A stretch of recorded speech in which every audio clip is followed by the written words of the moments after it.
All right, Raf Diallo here, and you're very welcome to the RTÉ Soccer Podcast, as ever, wherever you get your podcasts, including YouTube and the RTÉ website. Timestamps can be found there or in the description box under each video. And this week, what you'll find there is a review of the action across the League of Ireland divisions, including the Women's Premier Division. So you'll hear from Shelbourne midfielder Rachel Graham later on. And we've an interview with Republic of Ireland international Emily Whelan, which my colleague Anthony Pyne recorded earlier today. But we're going to start by chatting about the weekend's SSE Airtricity Men's Premier Division results, which saw the second managerial change of the season, while reports of Shels' demise were very much exaggerated, possibly by us. And a moose was seen grazing in the shadow of Ben Bulbin on Saturday as well. Now, to chat about that and more, I'm in the company of Richie Towell and Paul Corry. Lads, how are you? How are you keeping? Oh, good, Raf. Thanks for having us on. Very well. Yeah, no bother. Before we get to the LOI, the Ireland squad is being named early on Wednesday, in fact, for the friendlies against Senegal and Luxembourg. According to the FAI, that's to, quote, provide clarity to players on the plans for the June international window as players make their preparations for their off season. And obviously, it's all to build up to start the World Cup qualifiers in September. So, I suppose in that vein, Paul, when you look at what the squad selection is going to be and the demands of the two games in June, do you expect a level of continuity, or do you think there's a slight bit of room for experimentation? And given also, I suppose, the backdrop, Heimir's time in charge has been kind of strange, just in how late he took charge before the Nations League campaign. Yeah, I think first and foremost, Raf, like it's a difficult window, and it's one that players probably don't look forward to too much because it's coming at the end of a very long season, and particularly with players playing in the championship, 46 games, a lot of that is traveling midweek up and down the length and breadth of the UK, and it's taxing on the body and it's taxing on the mind. And I think when you get to the end of the season, you ultimately just want a break. You want to put the feet up and not think about football for a period of time. So it's I always find it's international window, particularly with players in championship where maybe they've had a couple of weeks off. They have to try restart and get themselves going again. And that's why sometimes you see a number of dropouts from international squads this period of the season. This window might be different though, because it feels like there's a bit of momentum behind the international side for the first time in a while. I think with regards to your question around continuity and seeing new faces, I personally be pretty happy with seeing the same faces who played against Bulgaria in the last window. The fact that we had competitive games was important. The fact that we won both of those games was very important too. So trying to keep a bit of continuity within selection, I think, is very important, just so Heimir can nail down what his preferred 11 to 14 players is, what his preferred style of play is, and trying to hone in on that and try to get players used to playing within a system.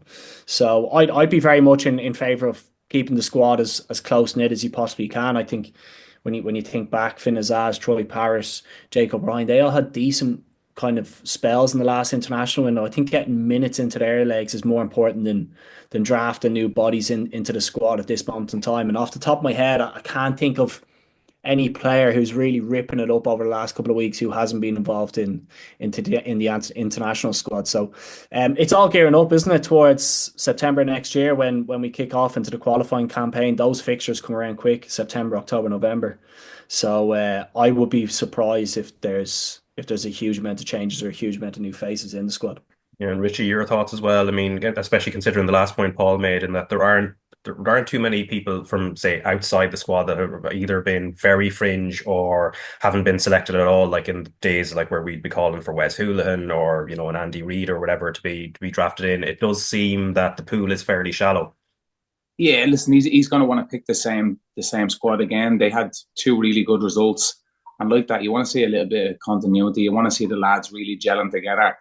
And he's only fresh in the door himself, really, when you think about it. Like, obviously, they're going to want to have a long-term goal, and he's really fresh in it. So I'm sure he has a lot more ideas and a lot more things that he wants to get across to the lads as well. So, listen, he's going to want to pick the same squad, but is he going to get to pick the same squad? I don't think so, because as Paul alluded to at the start of the conversation, it's an awkward fixture it is, because realistically, listen, if this is the competitive game, lads are going to be chomping at the bit. They're going to want to play, but for friendlies and stuff like that, I can see a big drop off in players. And It could be a good thing as well. You know, you might have like the likes of Jimmy Dunn, who's had an absolutely incredible season, who really hasn't been probably getting the game time that he probably deserves over his performances this season. So it'd be nice to see even someone like him get a little bit more game time in a game like this, because he's done absolutely fantastic. He's one that really sticks out in my mind. Like, Yeah, and interestingly, about a week ago, Heimir Hallgrimsson met with midfielder John Joe Patrick Finn, 21-year-old, who's at Stade Reims now. He's born and raised in Spain, but with Mayo roots, but also eligible for France and Cameroon. So, doesn't seem like there's going to be a tug of war, because I don't know if you can have a tug of war with more than one rope, given the number of countries is eligible for. But Heimir was also scouting around Europe to check in on Parrott, Omobamidele, and Anselmo Garcia McNulty, who's at PEC Zwolle as well, and also capped regularly for the under 21s in recent years. Now we're going to turn our attention to the SSE Airtricity Men's Premier Division, and we're going to start with Shamrock Rovers' 3-0 win over Drogheda United, which has brought them right to the top of the table, and Drogheda have dropped down to third, which is just how tight this table is. And Paul, like, obviously the first half at half time, like, it's 0-0. What did you make of that first half as it sort of played out? Because I suppose Rovers were on top, but at that point at least Drogheda had a little bit of an intermittent threat. Yeah, they did. And I was probably a little bit critical of Shamrock Rovers early on in the season with maybe not creating enough chances, and you could maybe see elements of that in the first half where they just weren't moving the ball quick enough, and it probably played into Drogheda's hands, who were more than comfortable to kind of sit in their two banks and make it difficult for the opposition to break down. But I think when you are playing that way, Raf, and there was moments in the first half where Drogheda turned over possession, there was no outlet at the top end of the pitch. You lump it forward, and Shamrock Rovers regain possession, and you're back into kind of those patterns of defence v attack. That kills you after about 45, 50 minutes, particularly with the way Shamrock Rovers are. They're relentless in going after you. And the second they started to inject a little bit more pace, maybe a little bit more creativity into their play, they looked far more threatening going forward. And if they score the first goal in that game, it's always going to be difficult for Drogheda, because they're going to have to chase, they're going to have to come out of their shape and ultimately leave a couple of gaps. And that's particularly where the final goal came from. But I'd say Stephen Bradley is delighted, given the amount of points that they've dropped, and maybe some of the iffy performances that they had at the beginning of the season with maybe the hangover from Europe, to be top of the table. Like, he must be absolutely delighted with the squad. And you can see that they're starting to work through the gears. You can see the minutes that are getting into probably the more important players in the squad is starting to have an impact. And we can very easily gloss over Jack Byrne and the impact that he's had, but he didn't play too many games at the beginning of the season. He still, I think, got the most assists in the league, and he's obviously coughed up with another set piece on Friday night that they score from. But the more minutes he gets into his legs, and I probably worried for him about 6 months ago whether or not he was going to be able to find those levels again, because I didn't think his movement looked great. I didn't think he was as fluid as he had been in years gone by. But in the last couple of weeks, he's really stepped it up. And when he gets a grip of the game, when Graham Burke gets a grip of the game, and they're able to supply that front line and contribute with goals, they're a very, very difficult team to play against. And I think the sort of moments that they're having and the spells that they're having within games will give Stephen Bradley great confidence as they kick on towards kind of the halfway point and beyond, Raf. They feel like a team that is going through the gears, and they feel like a team that are going to get better with the months and weeks that come ahead. And the experienced players now have to get over the line in tight games, and now have to get over the line when it comes to winning trophies. And they're starting to look. I didn't think I was going to be saying this as early as I have done, but they're starting to look like kind of the well-oiled machine that we saw in the last number of years. Yeah, and certainly went up a gear in the second half, Richie. And I suppose there's a pass from Lee Grace to Aaron Green for the opening goal, but the fact he does it again a second time, that's not a coincidence, I suppose, when you start seeing patterns like that popping up during certain spells in a game.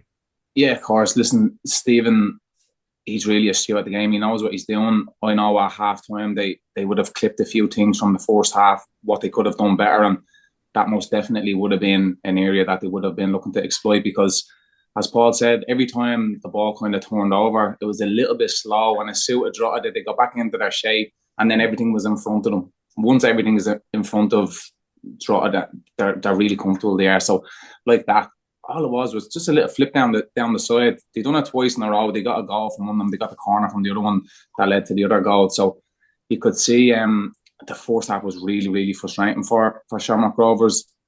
I looked at the clock and there was a minute and a half gone, and Drogheda were wasting time. So I was thinking this is going to be a long half. This is so.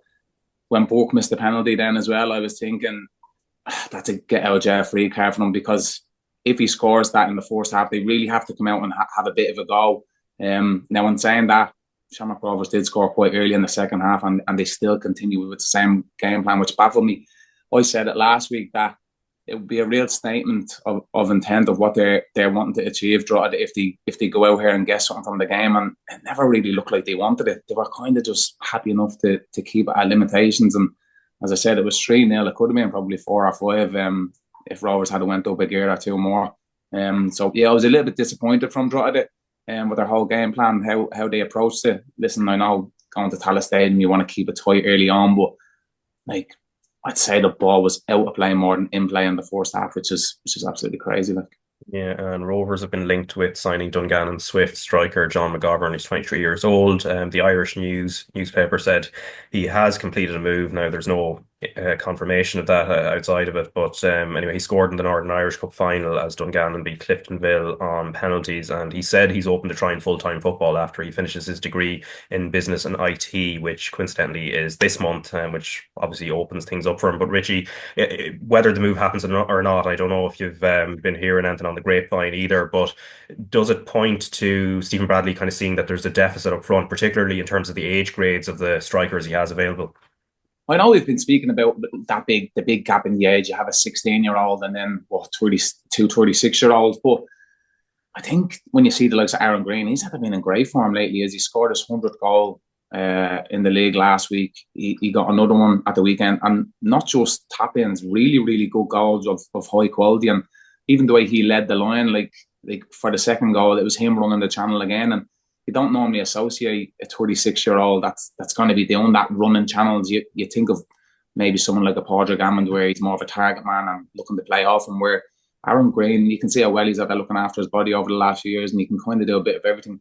You had Rory Gaffney come on and he scored, albeit it was a bit of a tap in, it was, but he still scored at the end of the day, and Michael Noon had big involvement in that as well. So listen, I know the big gap, you probably would want that between 23 to 28-year-old to be able to come in and play quite a number of games and take the workload off the other lads. But I'd be really, really impressed with Michael Noonan every time he plays. I know he is only 16, but he doesn't play like a 16-year-old Raf. He plays with a real maturity. And listen, they're doing really well at the moment, so there's not really a need for massive change. But I think if the board are going to back Stephen and give him a few quid to spend, I think that will be the area that he's looking to strengthen.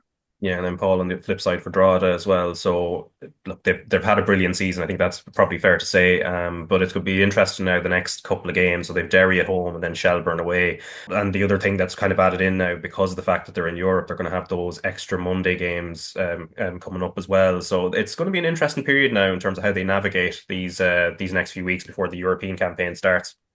Yeah, 100%, Raf. And it was always going to be difficult, I guess, for Drogheda to replicate what they've done in the first phase of games.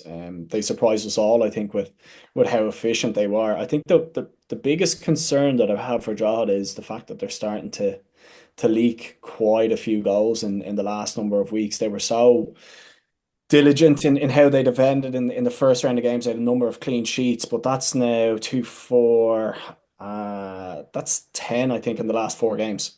And I think that'll be a bit of a worry for Kevin. He's chopped and changed some of the centre halves, and he's obviously looking at it and being a little bit worried but maybe some of the goals that they've conceded. But that has to be the area where they need to shore up, because the foundation of the first round of games was clean sheets. It was being difficult to break down. It was being difficult to play against, and having a bit of a threat at the top end of the pitch.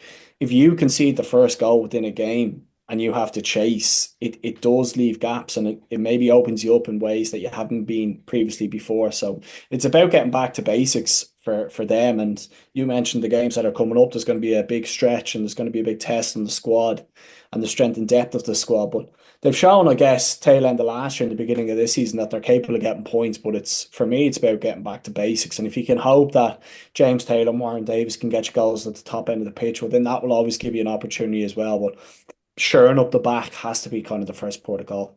Yeah, and then Shelbourne got back to winning ways, ended a 5-game run without a win by beating St. Pat's 2-1 with Cara McInroy scoring a dramatic late winner. And going to the first half first, though, Richie, I mean, Pats started quite well, especially on the break. We've talked a lot about their midfield balance, and what they seemed to be able to do quite well in that first half against Shells was getting Cian Levy on the ball quite a bit, and it kind of reaped dividends as well. Yeah, look, he's a player that I was really impressed with when I played against last season. He's very different to actually what Pats have. Pats have a lot of lovely footballers that are nice on the eye. They pass the ball really well and they find their pockets of space. He's a little bit different. He's one of them players that takes the ball and drives at a defence, and Pats were really missing that. They were obviously he had a bad injury and he missed it nearly all of pre-season. He did, so he was playing a little bit of catch up. So I think if Pats are going to want to go to the next level, they're going to need someone like him, someone a little bit different, because they can't be relying on the same faces to be doing the same things, because teams start to find you out a little bit and they start knowing how to pressure. But when you have someone like him that can do something off the cuff, take the ball off the back four and drive at a back four, that's something that's going to really help them. But they'd be absolutely devastated, won't they, with the result. Leading 1-0, they're in a really comfortable position. And then I know there was a bit of controversy over the goal. Chris Forrester was down and stuff like that. But it was a big win for Shelbourne because they were in big need of that. And yeah, it's really making really interesting now for the next couple of weeks. Yeah, and half time, I suppose, on top of it as well, Damien Duff didn't rest on his laurels, Paul, as well. I mean, a triple sub, Gannon, Chapman, Norris all come in, and obviously it doesn't have an impact straight away, but over the period, it's very clear he had a clear idea of what needed fixing. Yeah, and he's been asking for this in the last couple of weeks. If you listen to his post-match conferences and what he's saying, going back to the Derry game, is kind of rings out in my mind, is he wants to get back to what made them successful last year. Like you can sit all day and you can talk about kind of patterns of play and ways in which you can expose the opposition, but if you don't do the basics of the game right, you'll get overturned. And I thought, looking at Shells in the second half, there was just much more aggression and tempo in their play. And when they play like that, they're a very difficult side to get up against, and they make it very difficult for opponents, particularly when they're playing at home in Talca Park. So it's a big 45 minutes. It could have been out of sight at half time with the amount of chances that Pats had. The fact that it was only 1-0 gave Shells a lifeline, and to see kind of the energy that they brought to their game in the second half will be encouraging for Damien Duff. Like there's no question, Raf, that like the likes of McEnroy and the likes of Odebeku, they give Shells a bit more in possession of the football, but what they can't get away from is what made them successful last year and being that difficult side to play against. So it's about finding the balance. And yes, they've had a couple of injuries, the likes of Paddy Barrett and Sean Gannon, that maybe has hindered them from a defensive perspective. But the second half performance against Shells is essentially what will make them successful between now and the end of the season, playing with that aggression, playing with that tempo. And when they do that, they've got players that can hurt you. And listen, the last minute goal gives you so much energy to take into next week. I think McEnroy has been brilliant over the last couple of weeks. He's a beautiful player with regards to kind of keeping possession of the football and dictating the tempo of games. Get players like that on the ball, as well as kind of doing the dirty work around it, and Shells will be successful in my eyes. I think they'll start to win more games, but very important that they kind of get back to what made them successful last year. And they waited in a good few games that I've watched them. The first half, they're very passive and they kind of let the game pass them by a little bit. And then it's like they're almost waiting for Damien to give them a bollocking or like that, to make a couple of changes, to think, oh, we better start now. And it's crazy. Like they're the champions. You want them to be coming out like, no, we're the big dogs here. We're going to take the game to you. And it was quite the opposite in a few of the games that I've watched so far. Yeah, and Richie, you mentioned the moment where I suppose Forrester's down and Shells get the equaliser as well. So there's a bit of a double blow there. Obviously, him being down takes him out of the game, but then we don't know the extent of the injury either. So for Pats, who are a bit sort of up and down week to week, that could be a bit of a concern. Yeah, most definitely. But listen, if I'm Shells, I'd be absolutely delighted. I'm playing to the whistle. That's what everyone's told to do now. Play until the whistle gets blown. And that's exactly what they've done. So there can be no complaints in that. And it's the referee's decision if he wants to stop the game or not.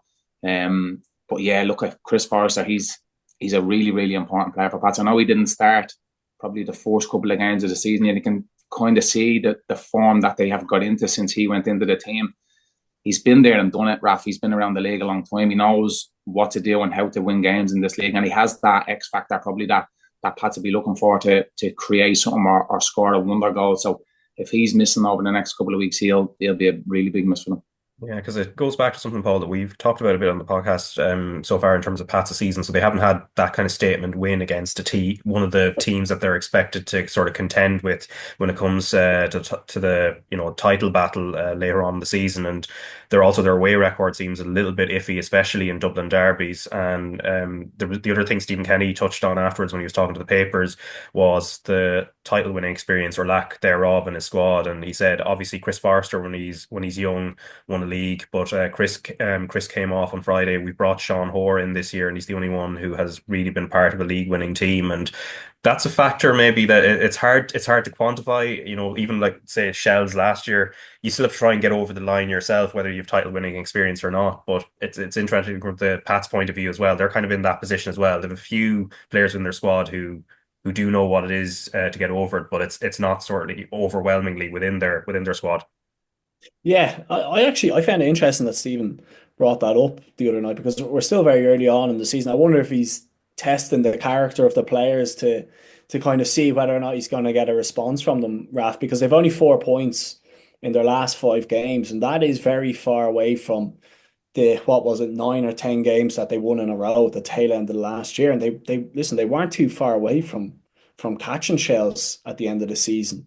So there's a real gulf between the performances and the results that they're producing now versus then. And to be honest with you, there's not a huge difference in the players that are going out and playing on a weekly basis. If anything, the squad has gotten stronger. So something has fallen off. I don't know if it's confidence within the squad, or maybe there's just a fragility that they're likely to go under if they don't capitalize on the moments of dominance or pressure that they have. But something doesn't seem right there at this moment in time. Like Stephen has chopped and changed a couple of players there, trying to find a recipe that's going to work for them. I kind of hung my hat in Pats and saying that they'd come good and they'd be the team that would kick on and push on away from the others and open up this gap. But it just hasn't happened, particularly in the last couple of weeks with the games and the points they've thrown away. Like 1-0 up now against Shells, totally in control at half time. They go and lose the game.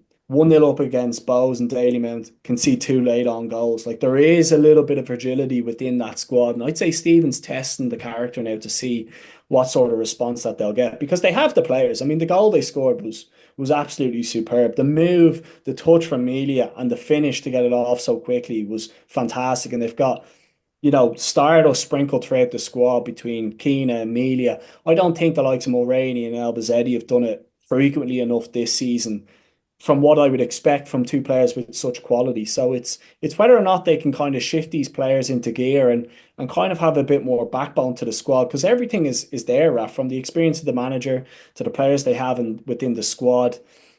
You got to get back to winning ways, and you got to get back to that quickly. And they've shown last year when they went those 9 games winning in a row that there is the potential within that squad to do it. But if they don't do it shortly, like Rovers, Derry, Bows, they've opened up decent momentum behind them that they could easily get left behind if they continue to drop points. Yeah, and Derry were 2-1 winners away at Cork City, so they're second in the table at the moment and have quietly started to build momentum, as you say. But we're going to start in Cork City because obviously the news very very soon after the game ended, Tim Clancy confirmed his decision to leave Cork City, and what he did say and was quite clear about it: decision to leave is mine and mine alone.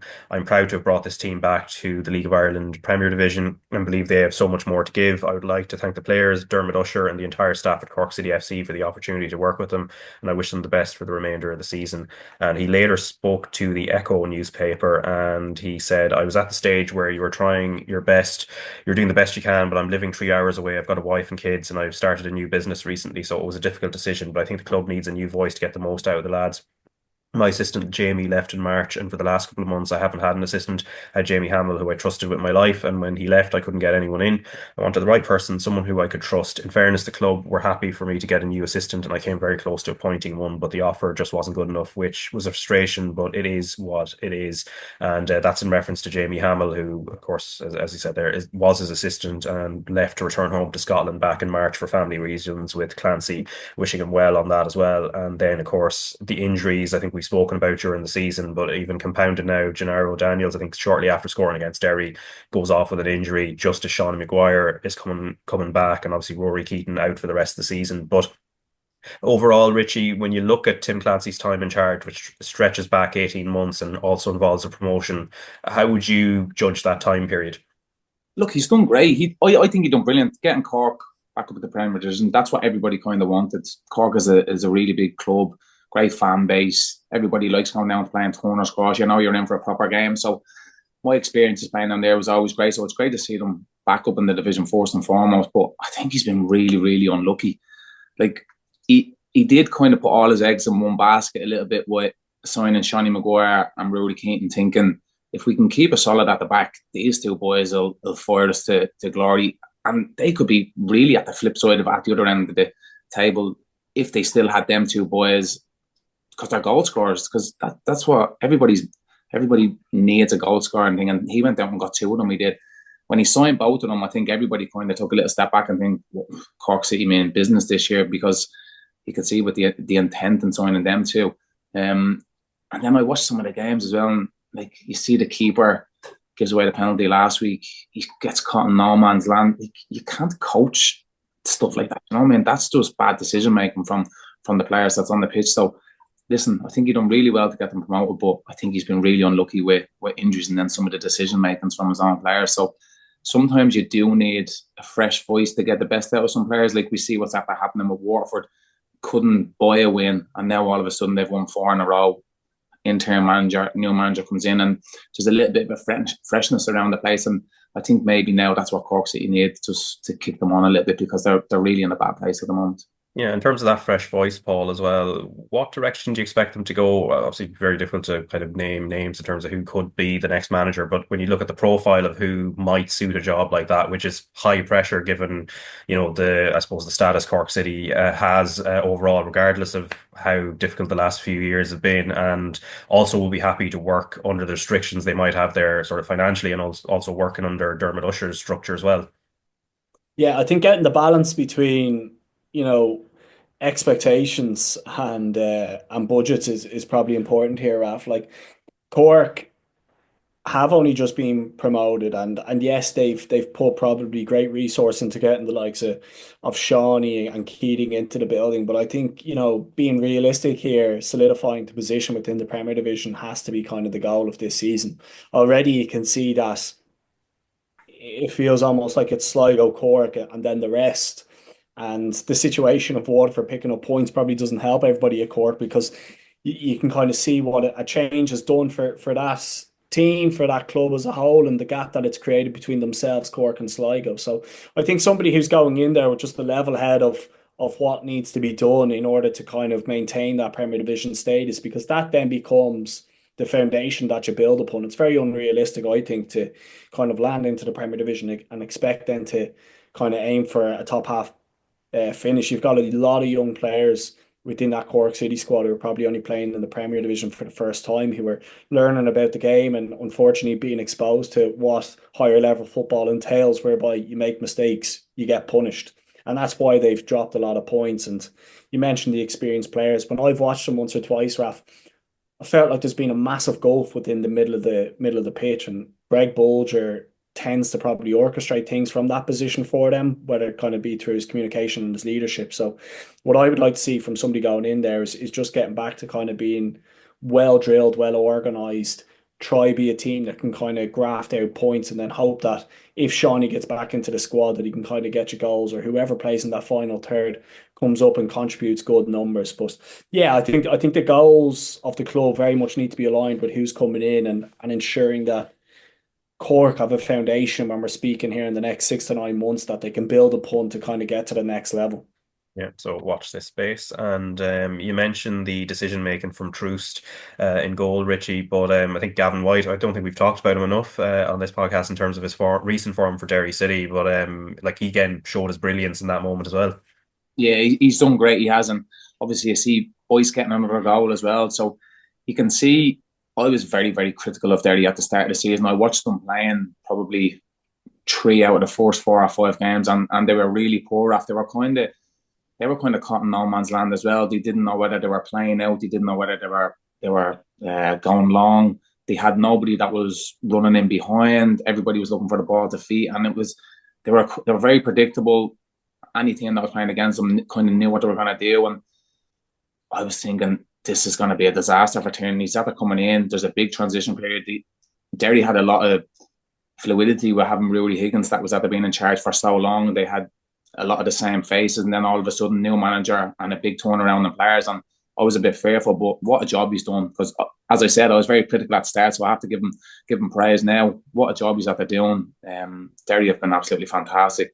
I think what's that, 4 wins in a row now, so they're really motoring. And as we said, Shamrock Rovers are kind of going quietly about their business. Derry have went even more under the radar. Everyone else has been talking about a St. Pat's or a Shamrock Rovers or even a Shelbourne to retain it. Derry are quite slowly now making inroads up towards the top of the league. And you see that even the type of players that they have there, I said at the start, they didn't sign potential. They signed lads who had been there and done it and won leagues and played at a high level. So for them, when it does get to that business end of the season, they're going to know exactly what needs to be done and when it needs to be done. So, yeah, look, what's the space with Derry? Yeah, and Paul, do you see the fact that they're not going to be in Europe this year in terms of like the amount of time Tiernan Lynch gets to work with his squad as kind of being a blessing in disguise? Obviously, it's not a blessing for when it comes to trying to bolster the budget, but at the same time, it gives them a lot more time on the training ground. Yeah, 100%. I mean, it felt like European football almost derailed them last year with the poor result they had. You'd have to remind me, was it Magpies or whoever they played last year, where Yeah.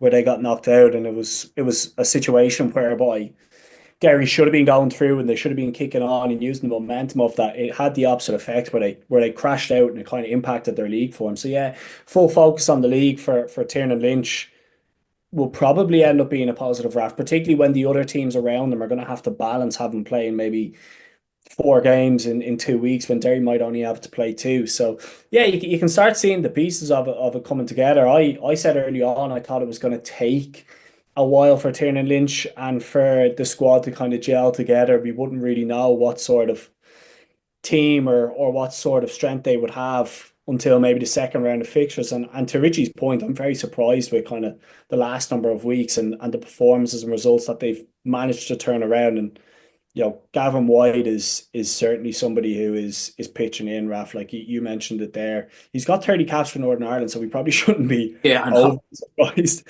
And he's only just turned 29. He's not one of the players that they signed kind of in their mid 30s, never played outside of League One. Like he comes with a big CV, and you can see in the last couple of weeks the contributions that he's had with assists and obviously the goals that he scored. So keeping himself, keeping Michael Duffy, keeping the back four fit, maybe not having to play European games will help them in that situation given the age profile of the squad. But they're showing now that they are a team that you can maybe bank on a little bit more than what we were thinking a couple of weeks ago. But the way this league is going, we might not be saying that in 2 or 3 weeks' time. But the last couple of results have been good anyway. Yeah, yeah, and that's kind of like it's kind of weird how quickly the narrative flips, Paul, because then the next game, Waterford beating Galway United 1-0. Obviously, Waterford are enjoying a bit of a managerial bounce at the moment, but regardless, they're in a bit of decent form. Whereas Galway were very impressive first part of the season, but now the defeats have started racking up, and that's 3 defeats in a row, and suddenly a bit of a sticky patch. Not to say it's going to last too long, because again, this league probably next week we'll be talking about them coming and bouncing back. Yeah, like Waterford, I hung my hat on Pats and I said Waterford were struggling, and literally ever since I've said that, Pats can't buy a win, and Waterford won four on the bounce. So it's a serious turnaround. I don't know what has gone on in Waterford that's kind of turned things around. The fact that they've kept 2 clean sheets in their last four is certainly helping, and they've won both of those games by 1 goal. But by bringing John Coleman in, like that is a very, very experienced manager who steered the ship at Accrington for a long, long period of time. So he knows exactly what he's doing. He knows how to get results, albeit it was in the UK. And I know he's had a spell over here, but he will come in with a serious level of experience that he'll be able to kind of put around that squad. And you probably come in and don't change too many things given the recent run of form that they've had. It is kind of hard to believe some of the turnarounds that we've seen from the likes of Derry, the likes of Waterford, and the likes of Bows, because you just couldn't have foreseen this a couple of weeks ago. They were struggling to score goals, Waterford, they were leaking at the back, and then all of a sudden whether it was the change of management or something just clicked, they've managed to find points. And you're probably looking at that now as a fixture a couple of weeks ago where you go, okay, we'll head down to Waterford, we've a good chance of getting 3 points. It now looks like a far more daunting prospect than it had done previously. And I always think as long as Paul Hammond stays fit at the top end of the pitch, like you have somebody there who just has a knack of being that fox in the box, 6 yard box, right or left foot, right foot headers. He's scored an array of different goals within this division. So keep him fit, get the basics around him right, and Waterford should pick up points. With what we've seen in the last couple of weeks. But listen, that could all change in a very short period of time. They have to play Shamrock Rovers and then they play Pats. So it's going to be a big test for them, Raf, over the coming weeks. Yeah, and speaking of Hammond, Richie, they seemed quite happy to go long to him as well, just judging on the highlights. Now, they didn't actually get goals out of those, but it's obviously a facet that maybe John Coleman wanted to bring in. Yeah, look, when John's been around the game a long time, he knows exactly what he's doing. Especially, it would have been very similar to going to a Waterford, what he done at Accrington. He would have been on a pretty low budget over there for the league that they were in. He probably something similar at Waterford now. Look, they're going to just want to get back to basics, keeping clean sheets. Listen, if you have a striker like Padraig Gammon go up front, get the ball up to him. You have players like Noon and people like that running off him, then just get the ball up to him. He's experienced enough to lead the line and take a big heavy burden of the chunk of the play onto him. So, like, most definitely you have to lean on players like that if you have them in your squad. And for, as I just mentioned there, like when you have someone like Conan Noonan as well in your team, we talked about Jack Bourne getting all the assists and his deliveries from set plays. Conan Noonan is exactly the same. They get their goal on Friday night from his delivery. It's a great header from Leahy as well, obviously, but Conan goes out and he takes free kicks, corner kicks with his right foot, goes onto the other side and takes them with his left foot. If you have someone like that in your squad, utilise them as well, because you're going to need them at the end of the season. And it's great to see him doing well because it's someone I know really personally as well. Like. Did you ever play at Accrington Stanley when John Coleman was in charge, Richie? I did play against Accrington. I'm not sure if he was the manager at the time, although I'm pretty sure I would have heard him because I know he's That's where I'm going with it. Very different. In sheets now, all the lads are probably terrified to make a mistake there. So it's very difficult place to go. It was probably one of the grounds that sticks out, just being very difficult. I remember going up there and it was baking hot. The pitch was like a beach, and John Coleman was roaring from the bench for 90 minutes. And challenging. Like, wasn't too much football on the ground. That he did have good players like Dean Windas's son Josh Windass was there. Seamus Keneally, obviously ex Galway, was for a long period of time. But Raf, I can tell you, if it was anything like the visit I had to Accrington that day, Waterford's not going to be an easy opposition for the foreseeable. They've probably gone kind of full circle now. When they had Keith Long in there, Keith was all about like playing out from the back and playing through the towards. And if you don't really have the players to do that, that's why you end up getting results that they did. Where John Coleman's probably came in, watched a few games, and probably thought, we have a big striker up there like Padraig Gammon that can hold the ball up, flick it on. We have young lads that are playing midfield that can run in behind. Let's utilise it. So you see the experience that he'll bring in there. And I think Waterford will be okay. Now I know that's probably a bit crazy to be saying with the way the league is at the moment, but when you look at the likes of Sligo, they look to be really struggling, and you see Waterford kind of have a way of playing now with John going in there, keeping clean sheets, getting the ball up to him and playing off him. So I think they'll be all right. Yeah, and speaking of Sligo, they lost 1-0 at home to Bohemians, so they're still bottom of the table. But what was interesting, and there are certain people who may be younger viewers or listeners who may not realise that Manchester City were actually a poor team at one point, maybe kind of late 90s or that. But at the same time, they did have a cult hero in the squad where the chant was "Feed the goat and he will score." Now, for Bowes, it's a case of feed the moose and he will score, albeit the sample size is a single goal. So it might maybe the chant is a little bit it would be a bit hasty to kind of go down that route. But in fairness, Jessica Farry's co-commentator on LOI TV actually actually quipped that Lys Mousset might score the winner when he came on in the 78th minute, and it did turn out to be a Nostradamus-like prediction because he did score what proved to be the winner on 88 minutes. And I suppose though, Richie, the goal itself was well taken as well because he had a lot of work to do, even though, like, you know, when Keith Buckley chips the ball over, it's not necessarily preordained he's going to put that in the back of the net. No, do you know what? I was really impressed with it. Anytime I've seen him play, he's I always think he kind of looks a little bit laboured. Looks like he doesn't really care. Like, that probably sounds a bit harsh, it does, but the defender, it was 75-25 in his favour. And I was really surprised by his pace, his power. And then obviously, when someone goes for 10 million, they have that quality to score goals to do. That was never in doubt. But for me, what was most impressive was his pace and his power. He pushes the defender off the ball as if he's not even there, and then he buries it.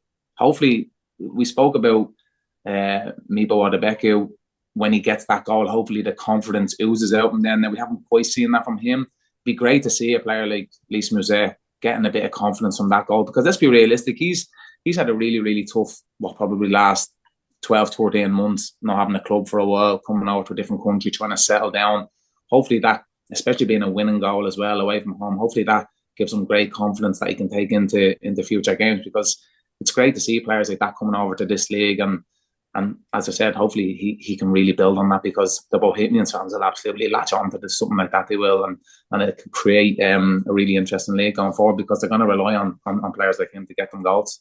Yeah, no, so it means maybe the Moose may be on the loose. But in terms of the propensity to score late goals, Paul, Bows have the best record after 90 minutes now. Lys Mousset was a little bit early in terms of he scored on 88 minutes. But obviously the sample size for Lys Mousset is quite small in terms of the number of Premier Division goals. But for Bows, the sample size of late goals is kind of growing week on week. So when you look at them, why is it that they're able to sort of be that strong towards the end of the game?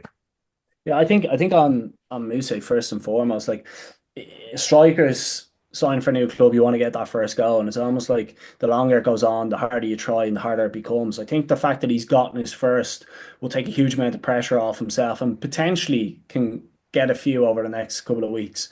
To your point about late goals, it's very hard to put your finger on why. Like, sometimes you see with teams where they grind opposition down, over the course of 60, 70, 80 minutes by taking the legs away from them, by keeping the ball and working them hard. I'm not sure Bows are that sort of dominant possession-based team just yet. But I think what you can put it down to is character within that squad, and the character that they've shown over the last couple of weeks, because it was frosty enough down in Dalymount, and the sort of energy around the team and the pressure that was heaping on Reynolds. The squad and the management team stuck very close together during that period of time. And it has coincided with those late goals. Mark McCadden had a tweet up on the weekend, and it was match-winning goals in their last 5 wins: 89 minutes against Sligo, 97 against Galway, 96 against Pats, 96 against Rovers, and 85 against Cork. Like, the heart rate of these Bows fans must be absolutely through the roof with the emotions and the dramas of the last couple of weeks. But I'm delighted to see it, Raf. I thought at times when I watched them, when they didn't pick up 3 points, the performances weren't as bad as probably the fans maybe saw them or were making them out to be. And at times they were maybe hard done by just not being clinical enough in the final third and scoring enough goals. Colin Whelan's come up with a good few.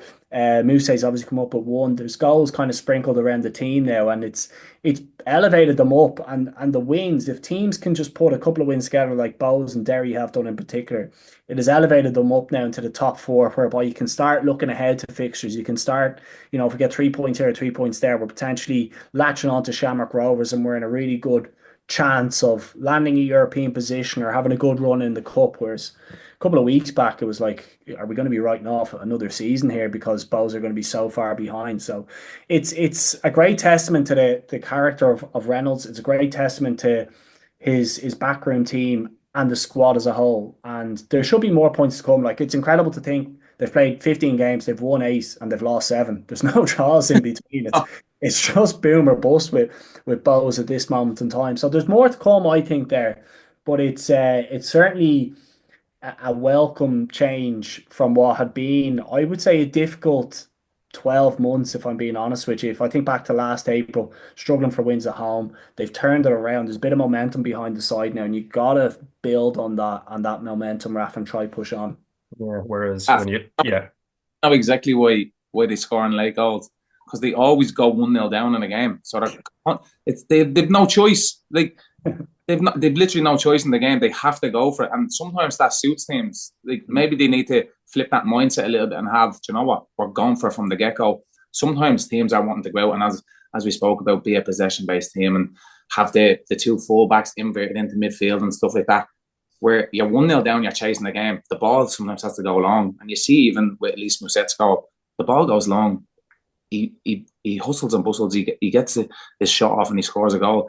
You see them against Rovers, they're 2-0 down. They're desperate to get goals there, so they have no choice whether to go a little bit longer into the likes of Colin Whelan. His holder players brilliant against Rovers. Against St. Pat's, they're 1-0 down again. They have to come back. They have no choice. So for Bohemians, maybe it's a little bit of a shift in mindset, and from the get-go, let's go out and attack teams and not worry so much about possession. Do you know what I mean? Because you can see they have the players to be able to have that creativity at the top end of the pitch. So let's not have the ball too much at the back four, because let's get to our better players. Like.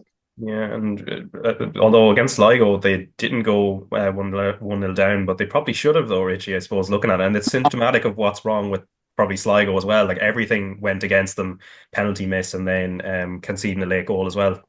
And now John Russell must be pulling his hair out on this, because I watched them last week against Rovers, and they were really poor. They were on the day. It didn't really look like they had any game plan, and I know that's not John Russell, because I know his work ethic is really high. It was as a player. I played against him many times, and he was always a player that it was a nightmare to play against because he wouldn't stop. And I know that him flipping that into management, his work rate is relentless as well, and he just don't seem to be getting that rub of the green at the moment. Like, it hits the crossbar and it doesn't hit the underside and go in. It hits the outside of it and goes out, and then you have the unfortunateness of them going up the other end and scoring. So it's a really, really difficult period for John at the moment. It is, but like as I said, it'll be character building, and it's something he'll learn massively from going forward, because I think in future he'll be a great manager. Like. Yeah, and a busy round of fixtures coming up on Friday. So Bohs against Shells, Galway against Sligo, St. Pat's against Cork City, Waterford against Shamrock Rovers, Drogheda against Derry, and then Monday. So now this is for the teams that are in Europe. This is the first bit of games where the fixtures moved forward. So Shells playing against Drogheda, and then Shamrock Rovers against St. Pat's. And in the first division, Dundalk still top by 3 points, but couldn't get past 10-man Bray and needed a late Gabemi Arubi goal to get a point in a 2-2 draw at Oriel. Good start to life at Kerry for Colin Healy as they edged out Treaty United 1-0. Cove Ramblers are second after beating 9-man Wexford 2-0 at Ferry Carrick. Athlone also won by the same score at Finn Harps, and UCD and Longford shared the spoils, although the Longford woodwork was living a charmed life. But just picking out a couple of these. So UCD, Paul, your former club, seem like they're in a reasonable position in the table in terms of, like, they're still in the playoff hunt, although actually looking at even bottom place Longford technically are as well, because they're only about 4 points away from Wexford in fifth. But I know previously you said, I think when it comes to UCD, in terms of judging them, whether it's first division or Premier Division, it's dependent on the generation of player they have at the time. So what do you make of where UCD are right now? Yeah, it's very, very cyclical at UCD. You know, you'll get a fresh batch come in and they play for 2.5 years, and the better ones get picked up by the top teams in the League of Ireland. Spoke with one or two people involved with the club and playing there at the moment, and they were very hopeful at the beginning of the season that they had a good batch that they could kind of build on, and there was a couple of players there that you could really see kind of coming through and have great potential.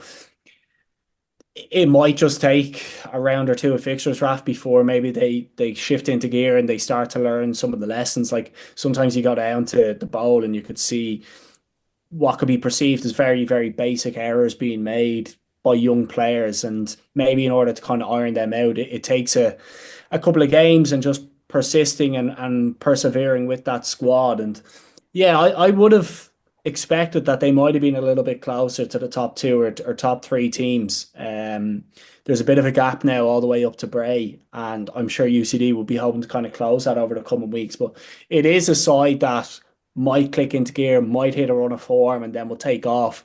Because based on the conversations I had, like they were quite hopeful that they have one or two or three decent players there that they kind of build the squad around. And if you're UCD now, you're probably looking at the playoff positions and trying to ensure that come the end of the season, you're at least there or thereabouts with a chance of reaching those playoffs. And if they do, they'll be a difficult side to play against because they play so freely in irrespective, I guess, of what that situation is.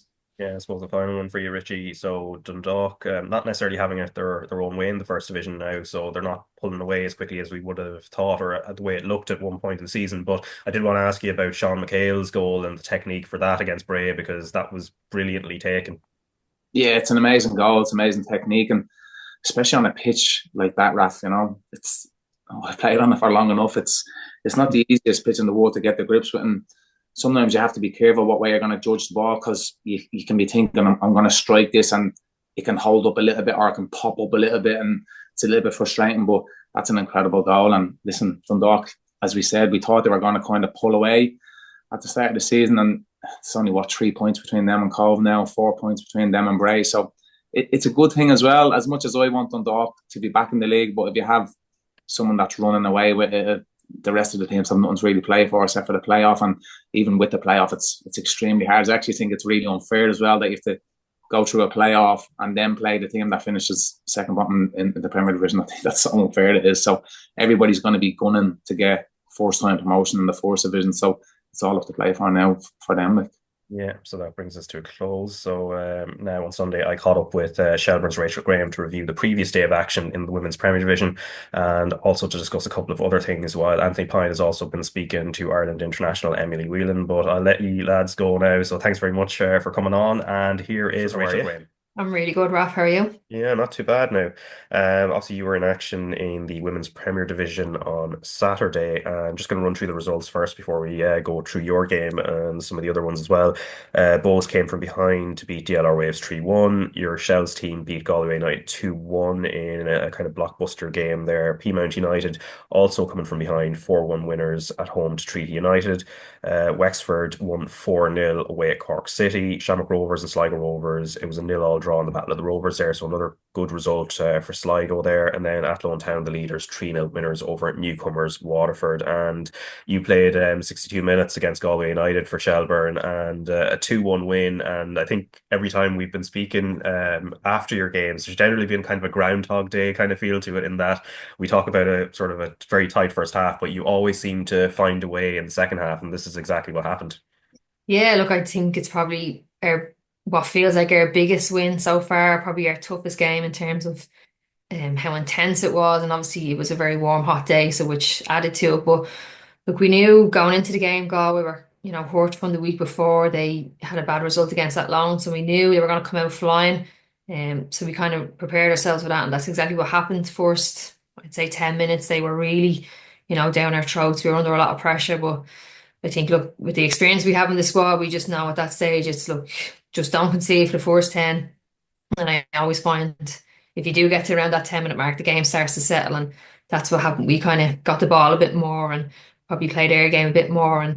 And then 17 minutes in, we spoke about Alex Kavanagh and her quality on the ball, and she showed that then for our first goal, the skill to get away from the player, to create that space for herself to play Rebecca Cook in. And then, I mean, it's a really tight angle for Rebecca Cook, and she's, puts in a great strike against Jane, who's a good keeper, and we're 1-0 up. And look, we knew Galway we're not going to just lie down. And of course, it didn't last too long. 10 minutes later, they got an equaliser. Look, it's probably a bit disappointing on our end that we probably overplayed it a bit, I would say, and got ourselves caught out. And then we don't really deal too well with the cross. But, Rowlett is fairness in she causes trouble all game, and she's in the right place at the right time, and it's an easy finish for her. So, look, half time we kind of, spoke about the same. Look, Galway are here for a win. It's probably too early to be saying, but they probably felt like it was a must-win game for them after the week before, and we knew it was going to start the same the second half. They were going to be flying out the traps, and something we had spoke about during the week and something we had kind of worked on and identified was, if we do get the ball caught in one corner, if we can get it out and get a quick switch, we could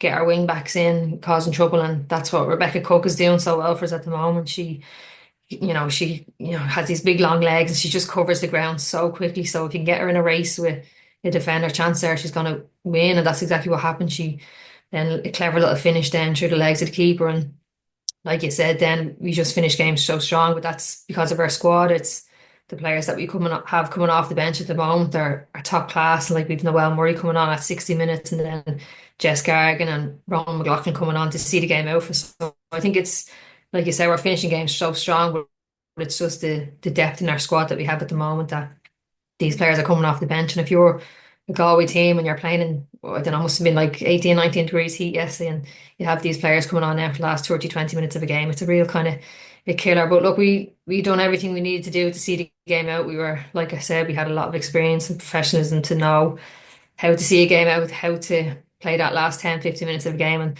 that's what we done. But look, a really tough game. Obviously disappointing 2 weekends for Galway now, and but look, for us, it was probably the biggest win I would say so far. Yeah, I think you're being a bit modest with the second goal, I have to say. So, who played the pass just out of the wing from kind of deep quarterback style? Do you know, it's but like I said, it was something we knew we had worked on. I Yeah, knew if I got that and if I could get it out my feet, I'd find Rebecca. I knew she'd be running, so it was. I wouldn't say hit and hope. I could see her running, and it just look it came off. But it was yeah, nice for me. I think everyone celebrated with me as if I had scored because it's probably the closest I'll ever get to scoring a goal. yeah. As you said, you kind of worked on it. Obviously, it kind of goes through between the centre backs and then across the left side of centre back. Was that kind of what you aimed for, or were well, obviously you executed it brilliantly, but and as you said, you kind of worked on it. But was it sort of just something you scanned first and then you kind of hit it? Just you get that kind of half second to look up and see exactly where it needs to be treaded. Yeah, look, I knew I wouldn't have much time to play the ball. Galway were putting us under a lot of pressure in the game, so when I just got out of my feet and I seen Rebecca kind of on the run, I just aimed for that area of the pitch, and probably came off a bit better than if I was to try it again. I don't know if I could do it 100% of the time, but look, I knew if I got it in the area, Bambi, even if it wasn't to her feet, she'd probably get it or make it really hard for the defender. So that's what I seen. That's what you work on during the week. And look, Rebecca just gives you legs for days. She can run. Even defensively, she's been so good for us lately. So, yeah, really, really delighted for her as well to get 2 goals in the game. Yeah, yeah. And in terms of Galway, like obviously you've come out on top against them, but if you were giving them sort of a grains of hope trying to work their way back up the table because they've always slipped down to fourth, what would you say about them that they could take positives from? Look, I think there's loads of positives from them from the game. It was, like I said, it was, the toughest game in terms of intensity. But I just think at the moment what's killing them is, the players that are missing. They've big players like Niamh Farrelly came on. I think she probably only got the last 15 minutes of the game. She's been out with injury. So that's really, a downfall from at the moment because their squad is so young. And like I said, the players we're bringing off the bench are players that have won 2 or 3 leagues, and they're bringing on players who are so young and inexperienced. But like they cause us an awful lot of trouble in that first, definitely 10 minutes. I think their biggest strength is the intensity that they can play at, their fitness levels, their speed, roll up front was causing us trouble all game, and they were looking to find her in and out ball. But look, they do have loads of positives, obviously really tough, but I think in these games it's 1 or 2 moments in a game that wins you or loses it. And other than the 3 goals, I don't think there was many chances in the game, and they lost Jane Mirren early enough in the game, and Nicole Nix comes in, so that's another injury now they have to deal with. So that's really killing them at the moment. But like I said, it's just 1 or 2 moments in the game that is the difference of it. And look, we were on the right end of it Saturday. So look, it's not all doom and gloom. I don't think it's early enough to be saying, it's gone for them completely. 2 wins on the trot, and they'll probably be back up. We play at Lown, and it's in a few weeks, but it's our next league game after Wexford. So someone's obviously going to drop points there, and it's a chance for them to come in. So I wouldn't say, don't lose heart or anything like that. It's so close to them. It's just those final little margins at the moment. Yeah, and then of course, as you said, you've Wexford next Saturday, and Ellen Malloy in brilliant form in that game. Orla Conlon also with a brace, but the quality of the goals Ellen Malloy scored were sublime. One has to say, the set piece, and then the one from open play as well. Yeah, and we obviously spoke about her a couple of weeks ago, kind of getting back to our best. And again, it was Ellen Malloy at her best against Cork. And it's just like, for me, she's probably the most dangerous midfielder in the league, where she can either create goals or score them herself. And you seen the free kick she scored, and it's kind of nearly close to the keeper, but just the amount of power that she gets on it, the keeper just can't get near it. So she's dangerous from all areas of the pitch. You can't give her any time to shoot. You've seen her second goal. How she even got a shot off from that angle. It's a great touch, and then she's kind of on the turn hitting it, and to get that power and that technique, on a turn when you're kind of in a player coming in to defend you, like she's so good, she's so dangerous. And it's obviously someone that we always kind of identify when we're playing against them, where you're, try not give her time to shoot, try not dive in, or try not give away free kicks edge of the box because she's so dangerous for them. But look, she's fine at the moment, and I probably put it down to she's probably back enjoying football. We spoke about her being at Sheffield, and it didn't last too long. It probably just wasn't the right time for her. And she's probably just wants to be at home playing and enjoying football, and that's definitely shining through at the moment. Yeah, and with a player like that, obviously you'll be kind of in direct confrontation with her more than likely on Saturday coming. Is it a case with players like that are kind of one-offs in a sense? Do you try and cut off the supply lines more so, or is it sort of trying to mark them out of the game and sort of isolate them out to make it hard for them to be found? Yeah, well, for me, like, obviously the best way is just don't get the ball to her because like she's so hard to defend against. And the amount of times that I think, say she has the ball and she's taken maybe a little heavy touch and say, all right, I'll nick that there. And you end up just fouling her because she always beats you too. And if you get too close, she can turn you. And if you stand off too far, she can shoot. So she's really hard to defend against. So ideally you would just kind of cut the ball off to her, block any balls into her. But when she does get it, it's a case of do I go or do I just set off and try not let her shoot, try not let her run at me, just maybe try and send her backwards. But look, she's so dangerous. She's flying at the moment. She's definitely someone that we'll have identified as their key player now on Saturday. Yeah, now Peamount, they had I think when we spoke about it last week, they had a sort of a setback against Sligo Rovers, but they've bounced back really well to trash Treaty United, and it's not just kind of bouncing back and showing character from game to game, but also in game as well, just with the penalty that was given away at the beginning as well. Yeah, so obviously last week they had probably, the surprise result of the season so far, losing 1-0 to Sligo, and that's what it becomes about then. It's just become about your reaction to these things. And they go 1-0 down and early enough in the game. It's a penalty given away. And again, we spoke about Madison McGuane and her stepping up at 15 years old, and she absolutely buries the penalty. But then to have a reaction then, like you said, to losing last week and then to go 1-0 down in the game, you can kind of start to feel like, your whole league is crumbling down. But they didn't do that. And in fairness, they bounced back pretty quickly. I think it was the 25th minute. They actually get a penalty themselves, and Jess misses it, but she follows up then with the rebound, and then they get another one quickly after, and just before halftime, then it's 3-1, and you kind of think we've probably done enough then to win the game. And look, Treaty aren't, an easy team, so that's a really good reaction from Peamount. And then I think Mary Phillips gets the goal of the game from a corner, and it's a brilliant finish. But yeah, look, a great reaction from them. I'm sure that's what their manager would have wanted after last week. Look, everyone has bad results, bad games, and it's just how you react to them. But probably the only disappointing thing coming away was, their Jess Fitzgerald will now be missing for next week, and you can probably see maybe that's where the inexperience comes in, where it's the 90th minute, you're 4-1 up, you're on a yellow, you just let her go, you don't make that tackle, and you could see her face afterwards. She realised what she had done, and like I said, that's the youth in her, and it's a lesson that you learn once in your life. You'll probably never do it again, and you do always kind of learn the hard way. But like, she'll be a big player now, missing for them next week. She's been, the previous week against the ELR, she was the one that kind of grabbed the game by the scruff of the neck and got them over the line. So she'll be a big loss, but yeah, probably just showed her lack of maturity, her lack of inexperience there with making that tackle. Yeah, and then suddenly, Sligo just a couple of clean sheets in a row as well now, and after the Peamount result now, and then against Shamrock Rovers, where they would have certainly been underdogs, especially going away to Tala, it's almost okay. It's not a better result because it's a draw rather than a win, but almost as good given where it happened, and also they had to ride their luck a little bit.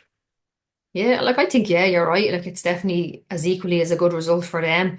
I think even like Rovers going into the game would have been aware of their result the week before, so they're kind of, you can't be going in underestimating them. And look, I think the game, the way it went, it kind of felt like, the goal is coming, just keep going. And the first half did a lot of chances, and even then at half time you're like, right, just keep doing the same stuff, the goal will come. And then I find when you're in games like that and the second half, the clock just starts ticking so much quicker when you're getting closer to 90 minutes you haven't scored. And look, they put them under a lot of pressure, even hit the crossbar. They were unlucky with a few efforts. So I think, probably drove their luck a little bit, Sligo, but they also done well defensively. And that's probably what their aim was going into the game, was just get a clean sheet here. And it's a great point. So look, Sligo, another great result for them, another upset. But I think for Rovers, they'd be really disappointed with the amount of chances that they got, and they just couldn't convert any of them. Yeah, and then Athlone Town still top, a point above yourselves, and I think you really wanted to highlight Kelly Brady and Madison Gibson. They scored in the second half, but obviously overall game is quite brilliant as well. Yeah, look, we know about Madison Gibson now. She's been in the league a couple of years, and we know the trouble she can cause defences. She caused it last against Galway. She troubled them for the 90 minutes, and it was the same against Waterford. She caused them all sorts of trouble, and I think the first goal probably, sums Maddie up in how she plays. She's wide left, really, touching the line, and she receives it, goes by two players quite easily enough, and then picks out a clever pass then to put them 1-0 up, and then throughout the game again, causing them trouble, wins a great free kick at the edge of the box. She would have been in, maybe not through on goal, but could have got a shot off, and then again puts the free kick away. So look, we know her quality, we know what she's brought to the league the last couple of years, and she's really flying at the moment. But I think Kelly Brady has probably been the sign of the season for her at Lown. She's, for me, like it's not even the goals she scores, it's the runs that she makes are so good, and she just seems to get herself on the right side of the defender every time, and she times her run so well. She's never caught offside, and then she is so quick that when she does get by you, like you're not really catching her. So look, she's played underage for Ireland, and she has to be probably catching the attention of Carla Ward at the moment. And look, she wasn't in the last development squad, I don't think, but I'd be surprised if she's not in the next one. And yeah, I'd say someone who's probably banging on the door now to see what more can I do to get a call. If she's 7 goals now, I think Corry McKenzie, Anthony are having a good battle for the golden boot. So she's definitely signed of the season, I'd say, for at loan. But yeah, definitely I think she'd be someone who'd be banging on the door of Carla Ward's office soon.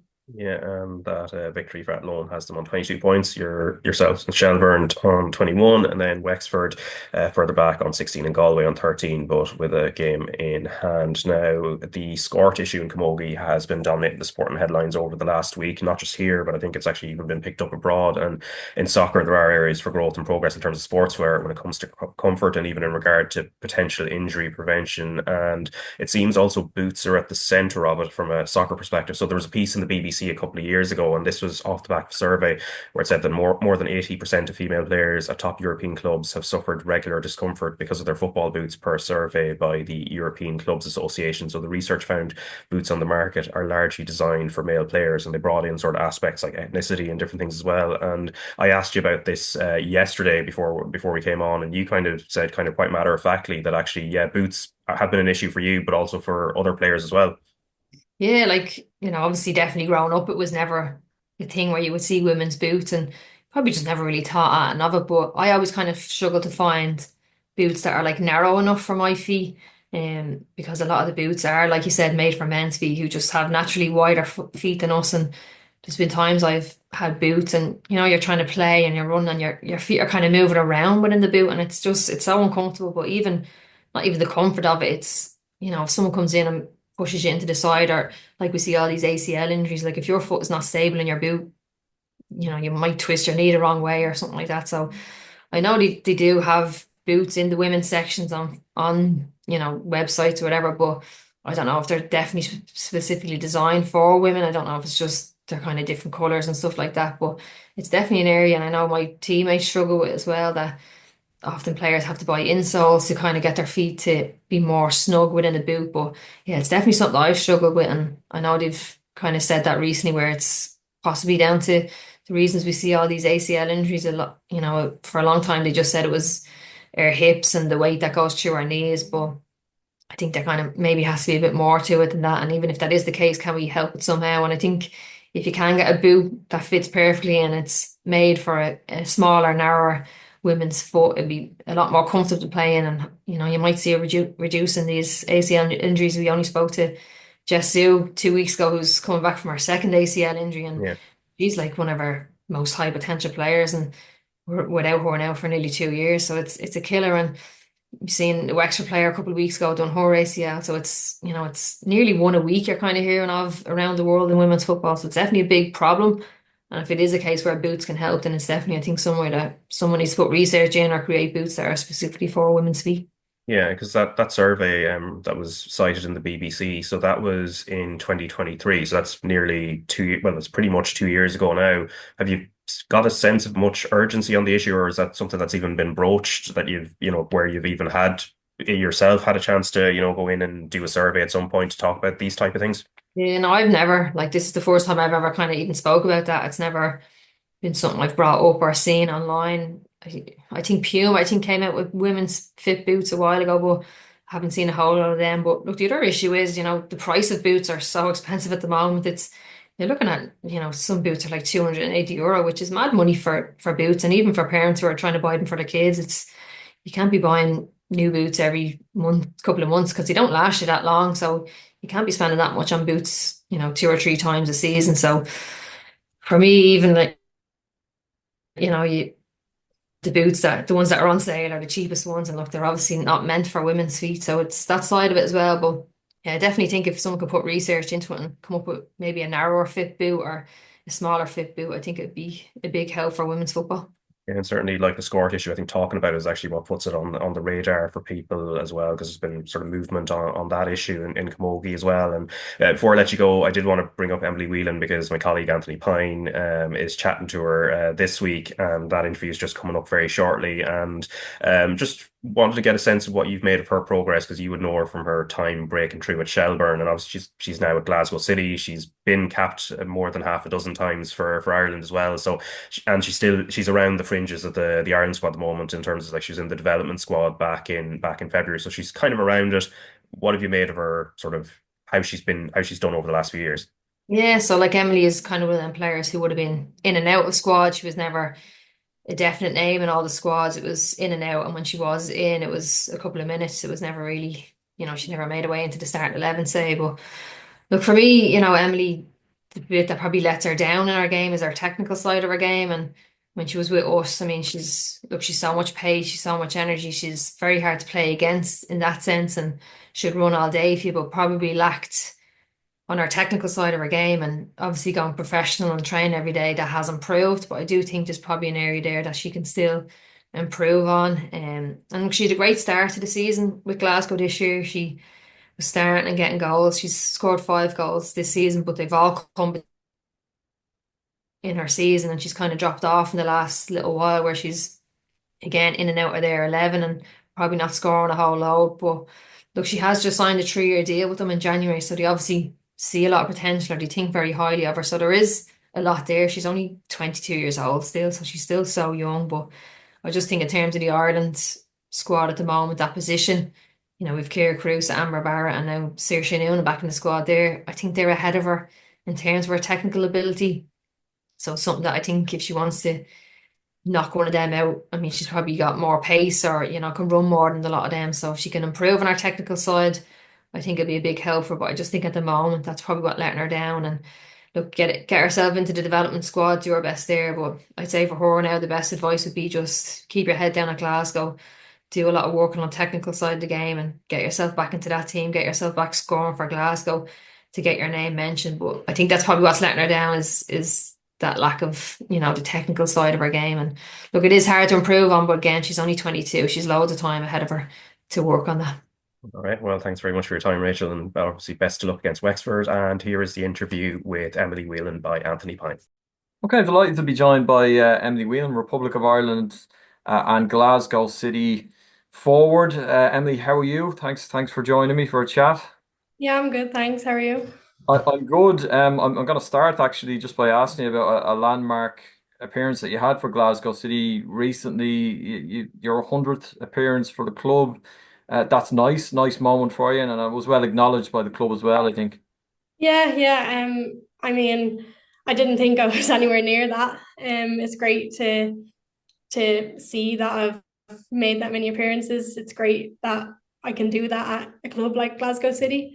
But yeah, I'm really happy with it. Can we just zoom back a few years to when you first went up there? I mean, it has been a great move for you. What was it that kind of made you think, okay, this is worth a shot up here? It's obviously got a great reputation as a club in the women's game in Scotland. Had you heard good things about it from other players? How aware were you of Glasgow before you went up?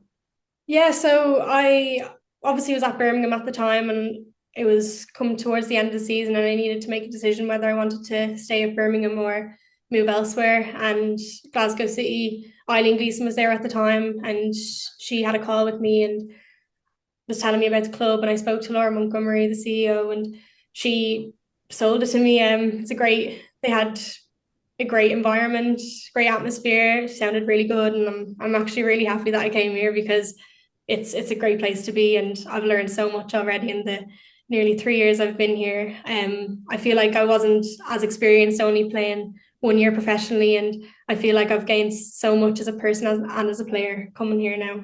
And you will be there for a few more years at least, because you recently signed a deal till 2028, is that right? Yeah, 3 year deal. Listen, it wasn't a hard decision for me. I knew that I wanted to be around here. All the girls, all the staff are amazing, and couldn't see myself anywhere else. And I'm just excited to learn more and gain more experience. So yeah, it's exciting. And in the here and now, I mean, you drew 2-2 on Sunday. It's a tighter race up in Scotland at the minute. You'll obviously still keep fighting right till the very end. A couple of games left, but I think you mentioned me just before we started recording here. It's kind of out of your hands now, isn't it? You're relying on other teams to slip up to try and win the league. Yeah. I mean, it's great that the league has become so competitive. I know when I first came here, it wasn't as competitive, and to see how far it's come along now, that we have different people up the top three. It's great.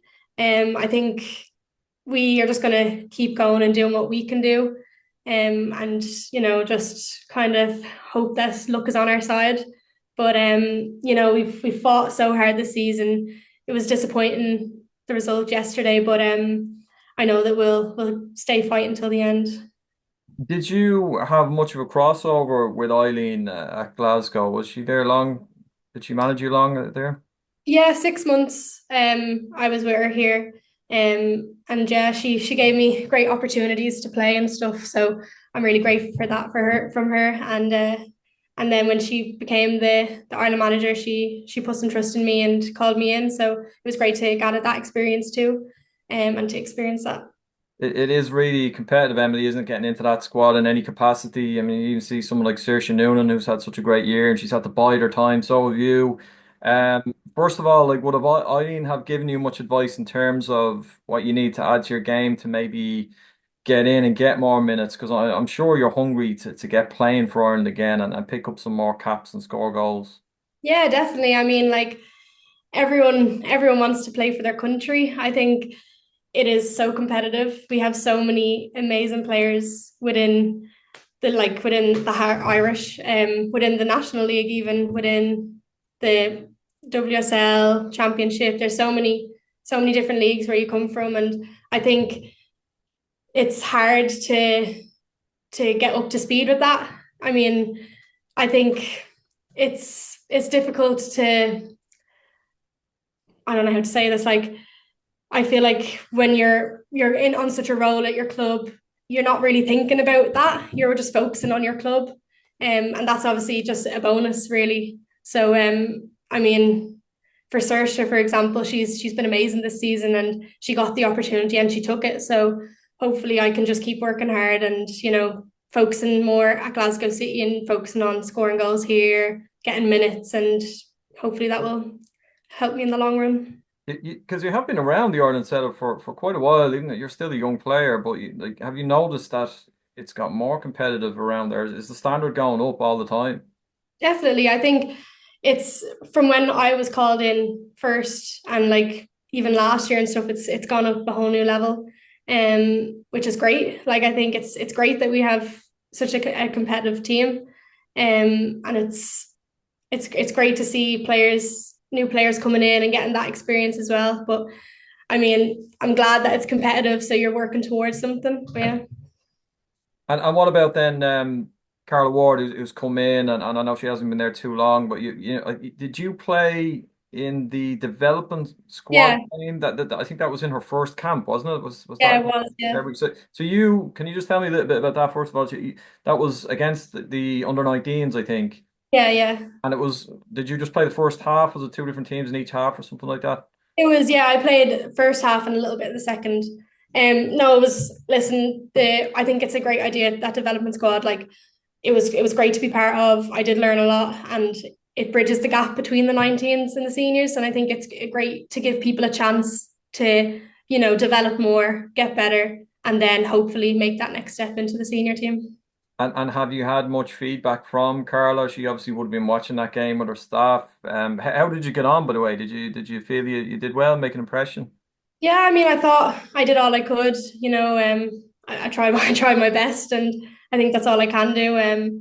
But yeah, no, I think all the girls, like we just left everything out on the pitch. You see the manager coming, you're wanting to do your best, and I think we all did that. So hopefully, we've seen a few people like Avian and stuff getting called in, which is great. So that like it does help you, and like you do develop and you do get the experience, you get the chance, you take it. So hopefully it just keeps going that way. And would you get feedback from Carla? Would she be maybe just communicating with you at all? I haven't heard anything personally, but she obviously has been speaking to the coaches that were at the development squad, Dave Connell, Steph Roach, and Anya Gorman and stuff. So hopefully the more the camps go on, the more feedback we get as a development squad. Yeah, and we'll see. We'll keep an eye on the squad, which of course next week, which for the Turkey and Slovenia games in the Nations League, and there's 2 friendlies against the USA in late June. I'm sure you'll be keeping your eyes peeled and hope you get your chance, Emily. Let me ask you actually as well about some of the retired players, because you would have come through the ranks when Niamh Fahey, Diane Caldwell, Louise, Julianne. I don't think you probably would have not crossed paths with her at that time. Yeah. Yeah, but certainly the other three. I mean, I'll ask specifically about Diane just because you're from the same area. Like she's from Balbriggan, you're from just outside Balbriggan. Were you aware of her growing up? Was she a role model? Did you know that we had this local player who was representing our country and doing so well at club level? Yeah, definitely. I mean, I remember coming in one of my first camps with them and starstruck to see all the players. But I think, listen, the three of them, even like Louise, Diana, and Niamh, they've done amazing. Like their whole career is really just something else. Like they've done so much for women's football, and I just think that credit to them, like for having amazing careers. Especially like I played with Louise Quinn at Birmingham City, so I feel like I looked up to her a lot, especially when I'm going into camp as well. So I think the three of them are they're just amazing, and I'm really proud of them all. Like going for so long and doing so well and being real role models for young girls. Could you see, just when you see players like that, particularly defenders, I guess maybe just because they have the whole game in front of them and they're generally good readers of the game, but any of them potentially you think future managers could go into that side of things? Yeah, definitely. I think all of them could be future managers. Like their knowledge of the game is amazing. Like I remember going into meetings at national team and just being so excited to go in because I knew that I'm going to learn so much just from their feedback that they give and everything like that. So yeah, just I think all of them could do a good job at that. It's something that Carla Howard has spoken quite a bit about, that because Ireland have lost these players, real strong characters and big voices, that she wants other people to step up and be a bit more vocal and take the initiative in that way. Like just from your own point of view, do you think that's a part of your game that you have developed, can develop going forward? Do you think you've come out of your shell a little in the last few years? Because you would have moved away from home very young, wouldn't you? Like it's a big step to do that. Yeah. You're probably still a teenager, I guess, when you went over to Birmingham initially, wasn't it? Yeah. No, definitely. I think I've come out of my shell a lot. The more experience you get, the more you understand the game and you have a voice. I think it's more just confidence and just backing yourself in situations, no matter where you are. But I definitely think that I've come out of my shell. Would you keep a close eye on the League of Ireland, the Women's League of Ireland? What's your thoughts on how everything is going over there? Obviously, Rusha coming into the league was a headline grabber at the time, such a big name and a big character. But I mean, you've already mentioned the likes of Evie getting called into the squad, and there's a bit more of a domestic presence in the last couple of squads. Do you see a league that is growing, developing compared to when you would have left it a few years ago? Yeah, definitely. I mean, I'm always looking at it, catching it up on my Twitter and stuff. And it's great to see, obviously, follow Shells more because, I played with them. But yeah, I think it's getting so much stronger. It's developing so much. You can see that like the teams are like there are really tight games. And it's great to see Carla and that going out and watching the games because I do think we have a lot of talent in the League of Ireland. Yeah, and it's an obvious boost, Emily, for players if they look up. I mean, you referenced it playing the development game just to have the coaching staff on the line. But if you're playing for your club and you just see the Ireland manager in the stands, it's clearly a great source of encouragement for these players just to see there's a way through to make it into the squad. Definitely. I think like you see that and you're always going to do your best, but like it gives you a little extra boost, a bit of like, oh, I'm gonna give it my all. And I think it just helps a lot, and it gives players a lot of confidence to go and express themselves freely and just put on the best performance in front of the managers. I'll wrap up just by asking you a fairly broad question, but just for yourself going forward now, like what are the ambitions? Like, you're settled at Glasgow City, you're gonna be there for the next few years at least. You have got Ireland recognition, you've been capped, but I would assume you want more. Like what are your targets in the short term and in the longer term? Well, I mean, like obviously I'm here for another 3 years, so just knuckling down here, doing what I can, learning as much as I can, and getting more experience as a player and as a person.